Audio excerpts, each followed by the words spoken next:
Mga kahuan, panoorin ang video na ito upang alamin ang pinaka-latest na balita tungkol sa lagay ng panahon at bagyo. Update today. So itong si Bagyong Paulo ay tuluyan na nag-intensify into a tropical storm category at ito'y huling namataan sa laing 705 kilometers east ng Infanta, Quezon. May taglay na lakas na hangin na 65 kilometers per hour at pagbugso na umaabot ng 80 kilometers per hour. Ito'y kumikilos west-northwestward sa bilis na 20 kilometers per hour. Para naman sa magiging track netong ni Bagyong Paulo, yun po, tuluyan na siya nag-intensify kaninang 2 a.m. bilang isang ganap na tropical storm. At nakikita din po natin, mag-intensify ito ulit prior to landfall into a severe tropical storm category. At inaasahan po natin yung pag-landfall niya bukas ng umaga dito sa may Isabela or northern portion ng Aurora. Kung makikita natin, malaking bahagi ng ating Luzon ang nakapaloob dito sa ating cone of probability. So, doon po nakikita natin yung posibleng daanan pa rin po netong bagyong si Paulo. Nakikita din natin paglabas ng ating Philippine Area of Responsibility, mag-i-intensify ito into a typhoon category habang palayo na siya ng ating bansa.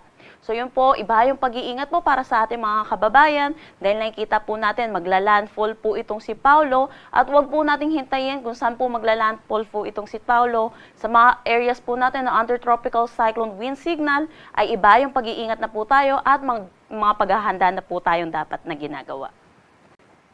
Para naman sa ating tropical cyclone wind signal, nagdagdag na po tayo ng areas na under tropical cyclone wind signal number 1 dito sa mainland Cagayan, Isabela, Quirino, Nueva Vizcaya, Apayao, Abra, Kalinga, Mountain Province, Ifugao, Benguet, Ilocos Norte at Ilocos Sur.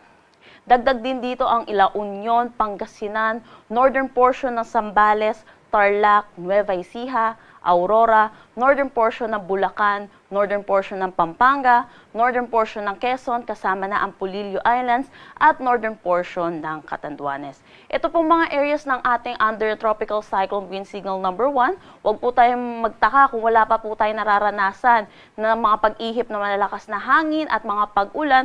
Dulot na itong tropical cyclone wind signal number 1 ay tinataas po natin. At ito po ay may lead time na 36 hours para makapaghanda ang ating mga kababayan bago po tumama or bago tumawid ng ating kalupaan itong si Bagyong si Paulo.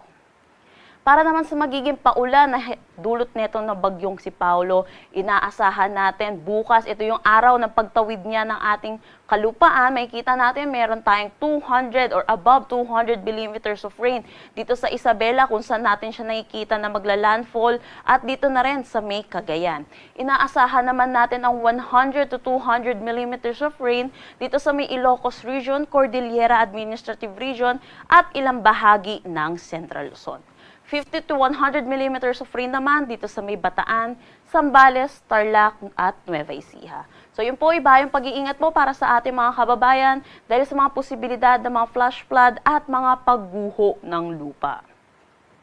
Para naman sa Saturday, ito po yung paglayo na ng bagyong si Paulo dito sa ating kalupaan. Kung makikita natin, meron pa rin naman tayo nakikita ng significant rainfall, lalo na dito sa western section ng ating bansa, particularly dito sa may Ilocos Norte, Ilocos Sur, La Union at Pangasinan. Posible po yung kaulapan nito ni Paulo habang palayo siya ng ating bansa ay magdadala pa rin po ng mga pag-ulan, lalo na po dito sa Luzon. Pero dito po, 50 to 100 millimeters of rain ang inaasahan sa mga under po ng ating yellow na color.